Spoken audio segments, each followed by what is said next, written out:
But Pinky, let's get going. Can I first ask you, why conflict resolution? Was this based on your own experiences that you really immersed yourself in this subject? Yeah, I think this is a that there were a few defining moments for me. And as you've highlighted there, nobody likes conflict. Nobody likes to deal with grievance. No one likes the idea of having to deal with it, and most people avoid it. And so a little bit about my background. I'm from the healthcare background, so I've been an optometrist for many years. And I guess my defining moment was as a clinical director. So I was an optometrist and clinical director at a franchise, a large multinational chain. And there was a situation where I had to deal with an optometrist and a receptionist who, one of them was about to resign because there was an issue with some of the scheduling that we had, and nobody actually wanted to deal with it. And it was my job as the clinical director at the time to sit down and have a informal mediation. So I would really, at that point, didn't realize it was mediation. It was literally a chat, a sit down conversation, which I'm sure many of you have had to deal with in your time working as managers or in HR. And what I ended up doing was reframing it as a problem rather than the personal beef that was happening at the time. And I think it's really important that we separate the person from the problem. And that's what I learned from that moment. And immediately I started realizing that this kind of friction, this tension, unless we deal with it immediately, it's going to escalate and it's going to get bigger. So what we did is we co-created a rota fix, and that literally cut our future tensions by 50%. And that showed me that if you handle conflict well, it turns into trust and it turns into loyalty. And I think that you'll all understand that being in the fitness space, that it's the difference between losing someone to friction or tension or whatever it is versus building that trust in a team. So that was my first thing.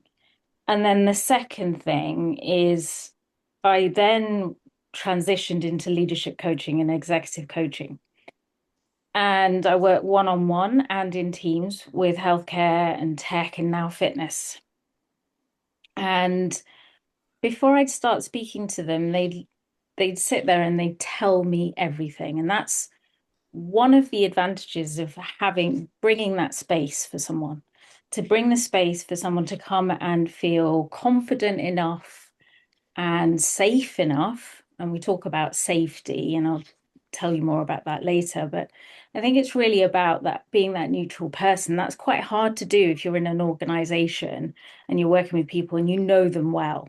Right. As an HR leader, I know how difficult it is to be that unbiased, neutral person when you know people in your team and you know their behavior, you know their past, you know their history. But as an external person, you can come in and just take the facts and really look at the problem. And that was really for me that sometimes you hear what people are saying and they're saying to me, "Oh, I've never told anyone that before."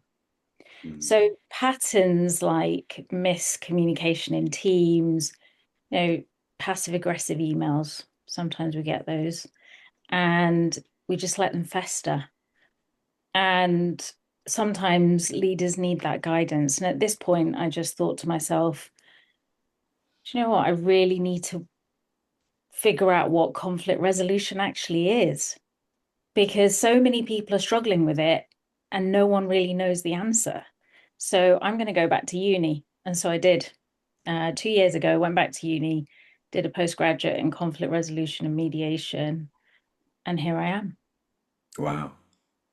It's funny, isn't it, when you work as a coach, the things that people share with you.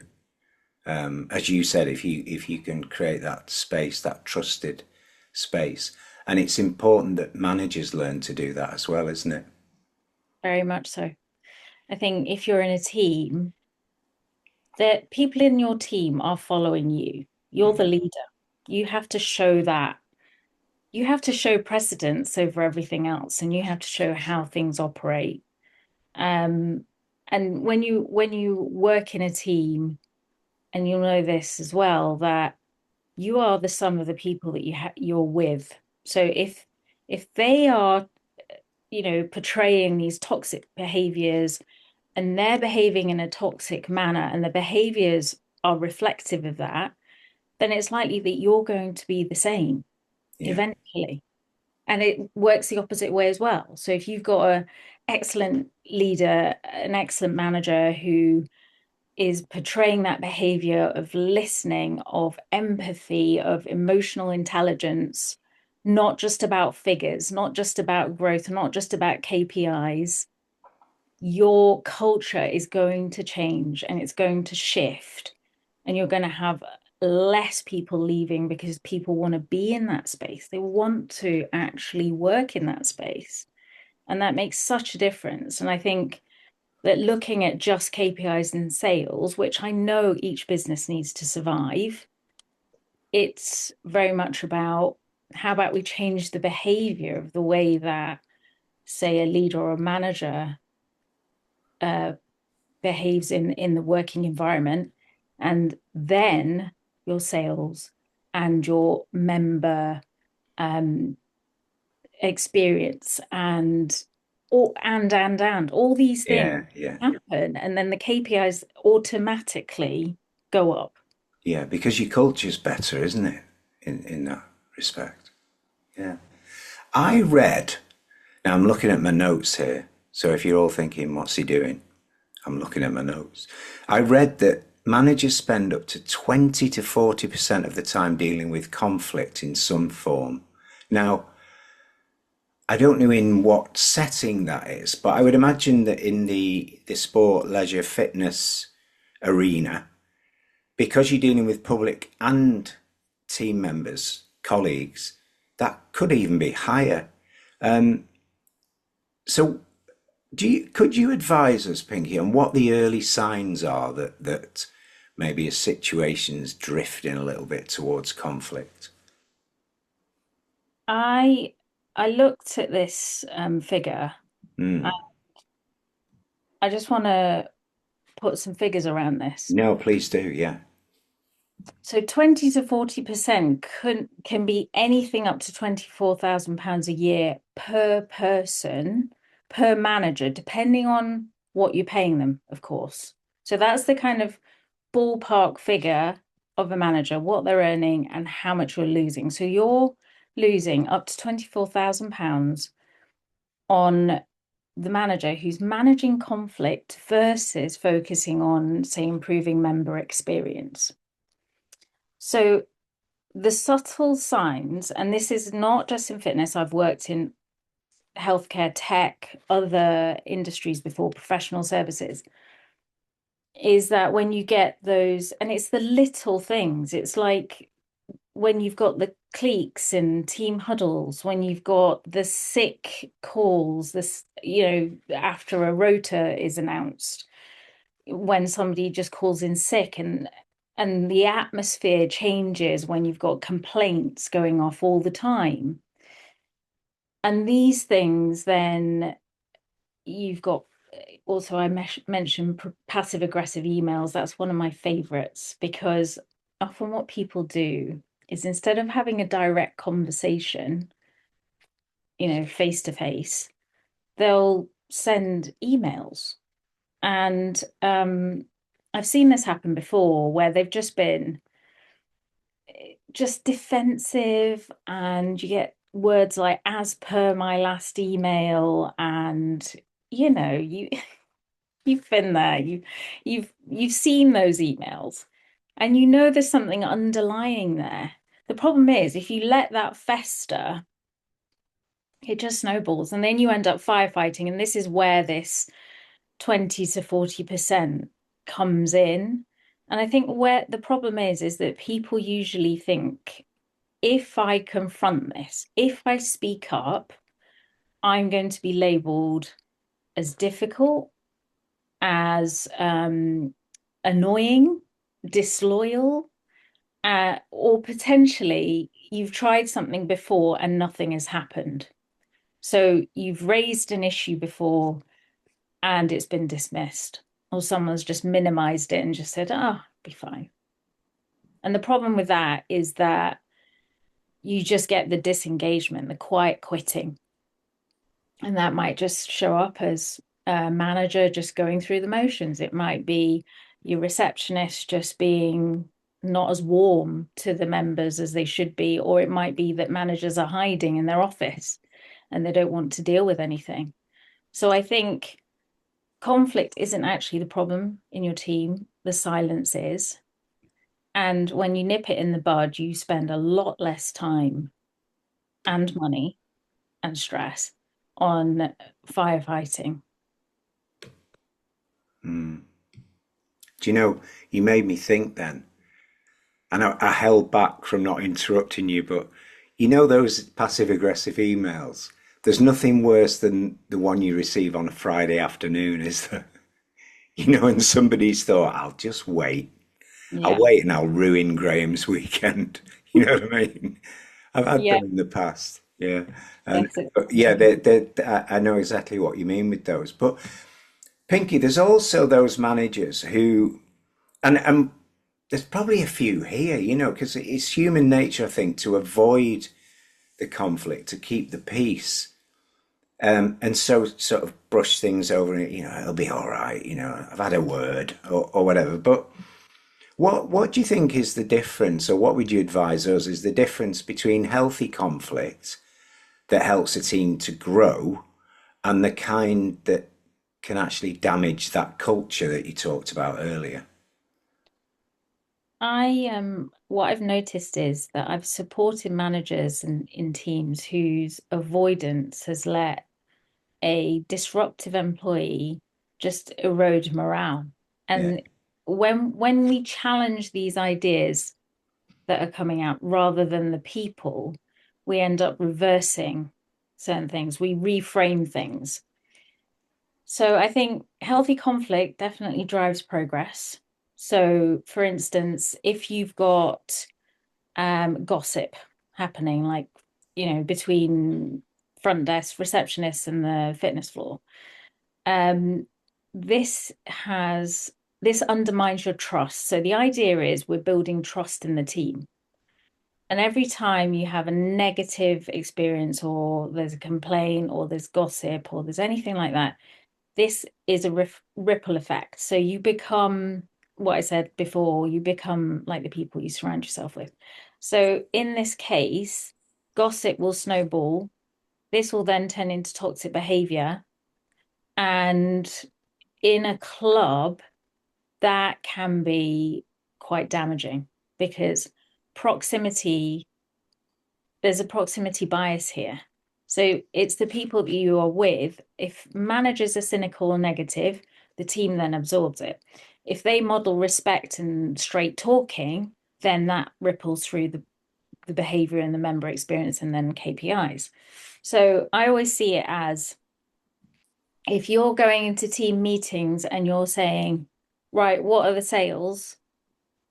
That's not giving you what you need as a team, because your KPIs might be your raw metrics, your sales, for instance, but they're just the dashboard. Where the priority should lie within a gym or with any team is the actual engine of it. When we're talking about connection, we're talking about community, we're talking about trust. And then that's when you get the experiences, you get the loyalty, you get the referrals. Um, and I think you'll always miss the mark on those things if you constantly look at metrics and not look at the other things. Because I think um, you can treat you if you treat your KPIs as an insight rather than the backbone or the foundation, then you're more likely to be successful and more sustainable. Mm. Um, in any business, in any industry, if you do this, then this will help change the culture. And it makes it the actual culture of it rather than the obsession, if you like. Yeah, I like that. She, you really, it's about keeping the engine running smoothly, isn't it? And you know, the dashboard just tells you that most things are okay. I like that. I really do. But you know, the other thing, Pinky, I always remember a personal situation when I was managing a leisure centre. It was about 300 years ago, and there was a two lifeguards and a big fun session with inflatables and all of that at a weekend. And male female lifeguard have a big argument, and he grips her by the shirt and throws her into the pool. But for anyone that knows Wigan, this was in Wigan, and Wigan girls don't take that kind of thing particularly lightly. So she climbed out of the pool and, by all accounts, threw a pretty impressive punch in the direction of a colleague, and it was broken up. But my point on that is, I had to deal with that, and the emotion, the emotional charge in that confrontation was you know there for everybody, including everyone in the pool, to see. And I've also seen it with customers, you know, where customers just go off on a rant, and I'm sure everyone here today has seen that in some instance or other.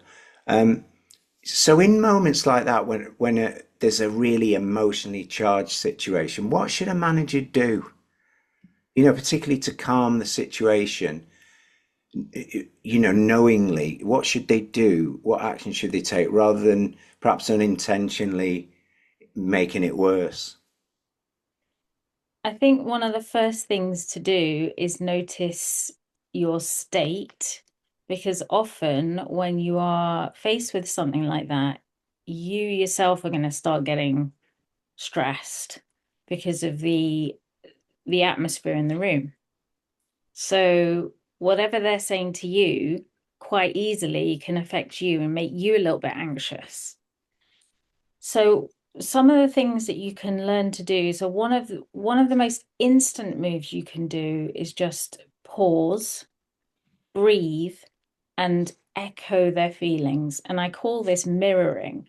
This is a really good NLP tool to use with people who are in a room with you and their state is very on edge and high stress level.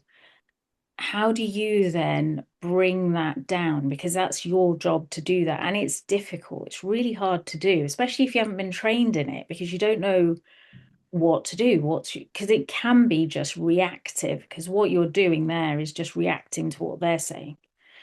And the idea is not to do that.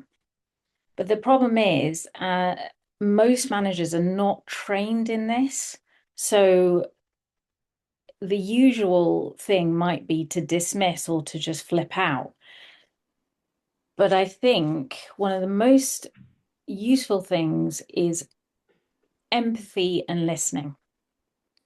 And there's no buts, there's no fixes yet. You don't need to fix anything. I think one of the major issues is with people, not just managers, is that you try and go in and go, oh, yeah, I've got a solution to this problem. I'm going to try and fix it as quickly as I possibly can.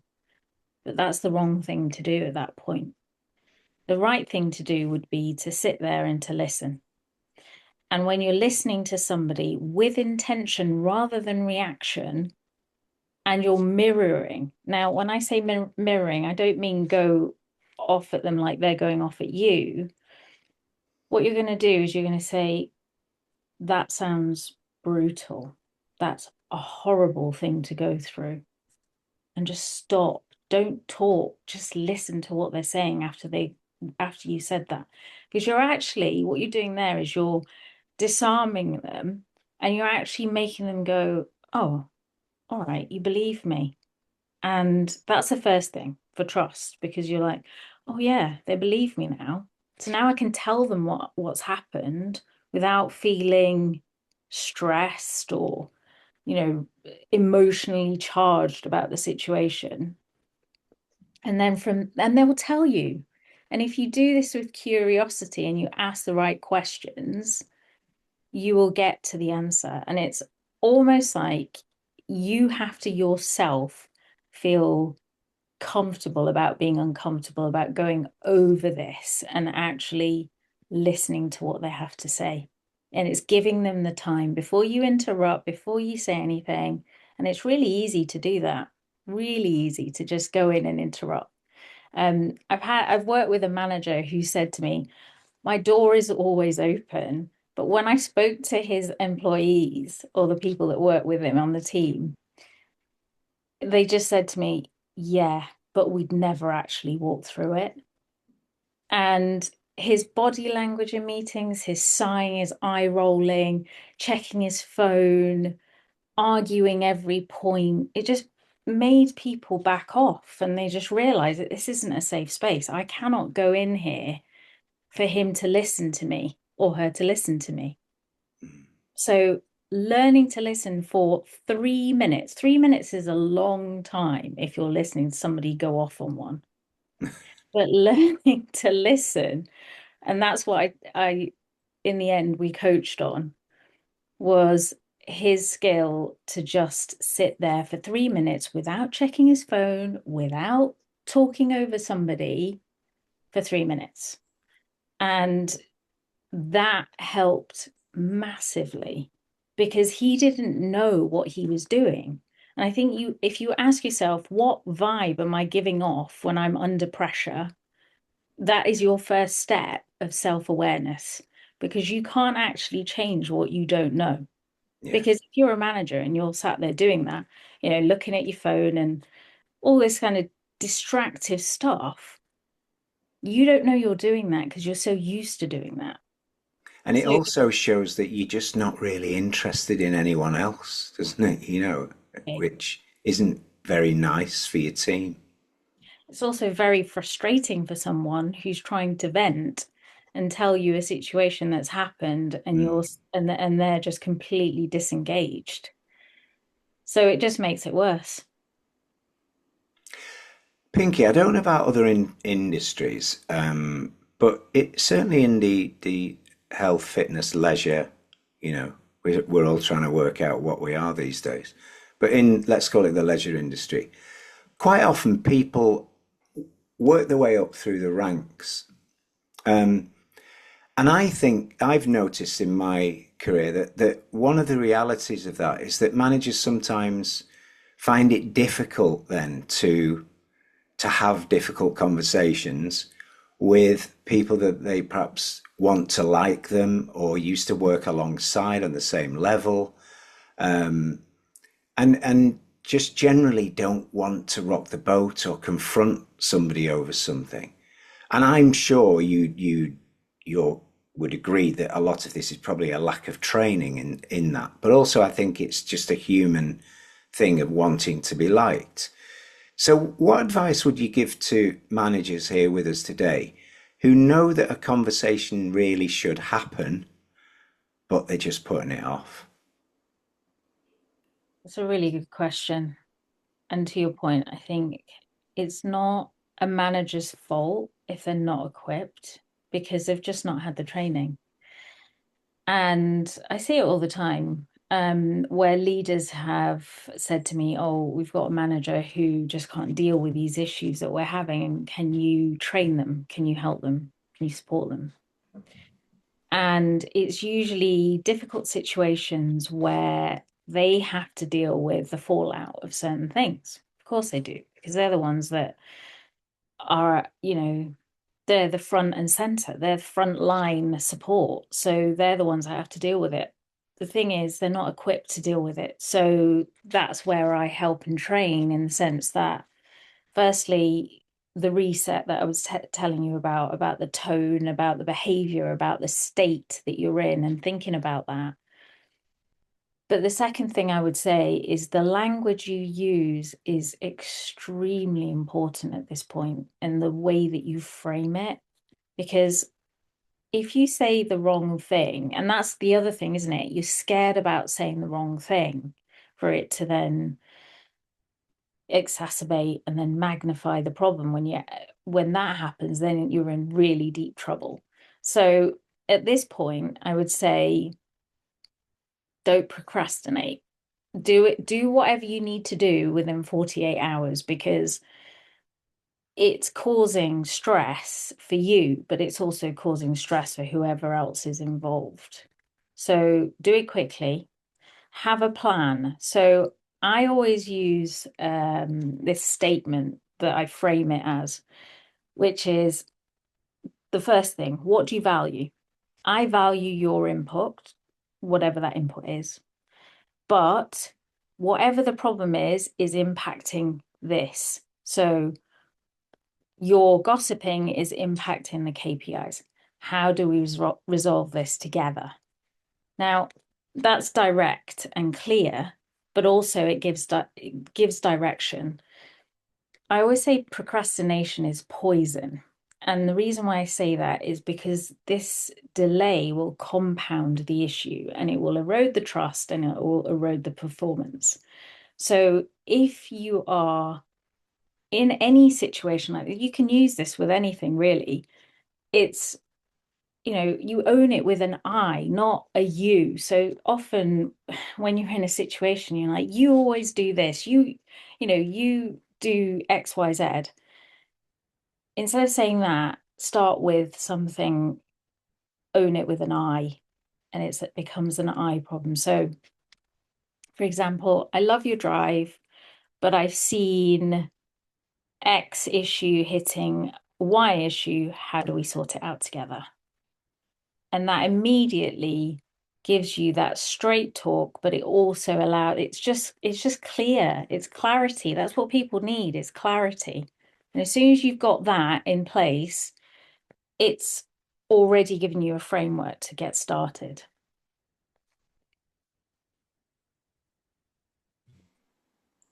Right.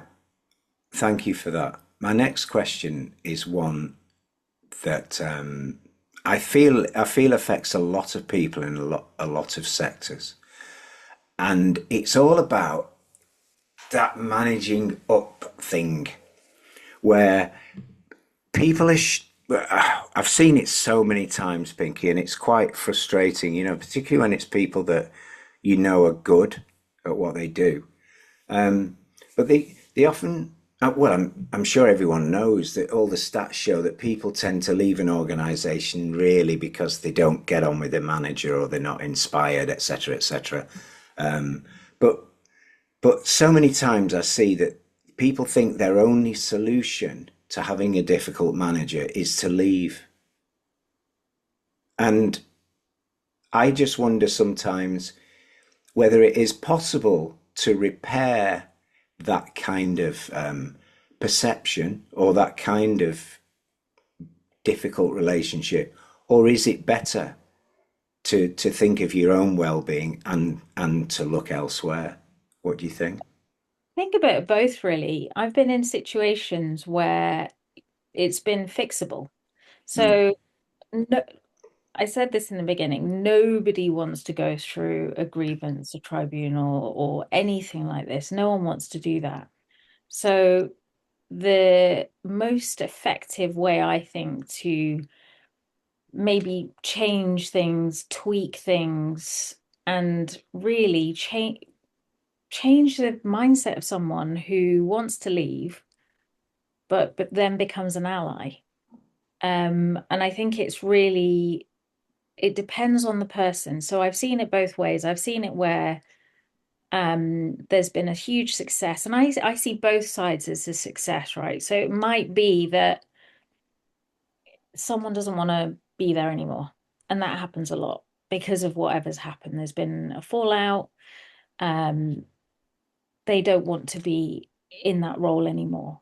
And I've done a mediation where I've sat down, I've been that neutral party, I've been unbiased, and I'll listen to both sides of the story and then I'll get them both into the room.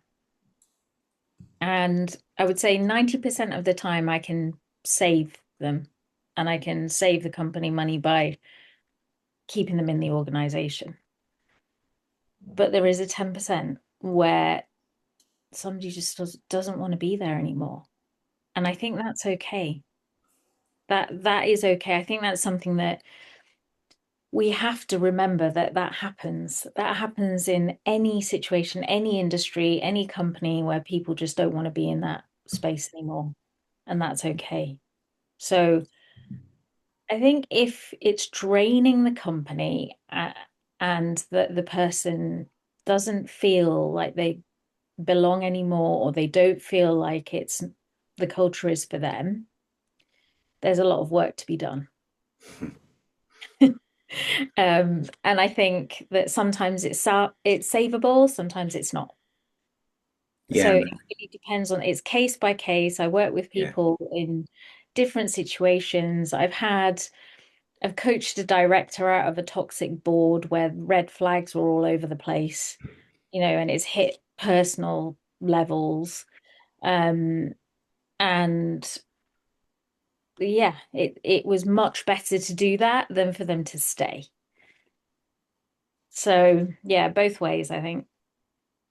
Yeah, I think from my observations, if you like, in my career, I think you sometimes see situations exactly as you just described, where the person is set on leaving, and so it's better to perhaps be nice while they're looking at other opportunities than try Yeah. and rescue it, isn't it, really?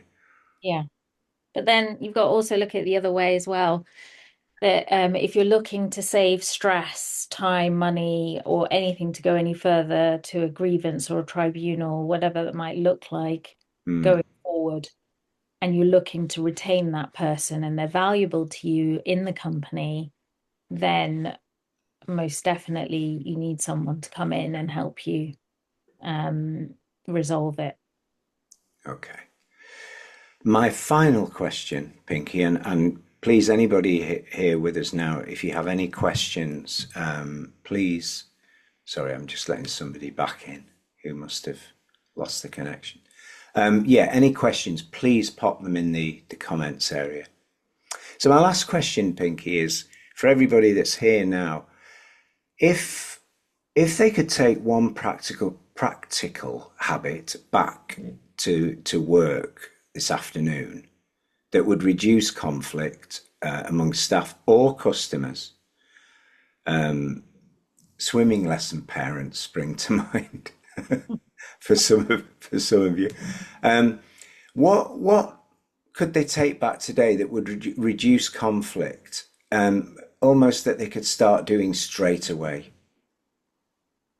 I think one of the things that has really helped some of the people I've worked with or coached is a 5 minute daily huddle pulse. So, what are your wins today? What are your blocks? What are your challenges? And is there anything that are there any quicker lines? Is there anything that we can work off going forward? So I think anything like that will help keep your team aligned, and it will also keep the membership experience aligned. It will help a lot of things that will work really well. And I think that's really helped with me Mm, and with other teams that I've worked with, because it halves the conflict time.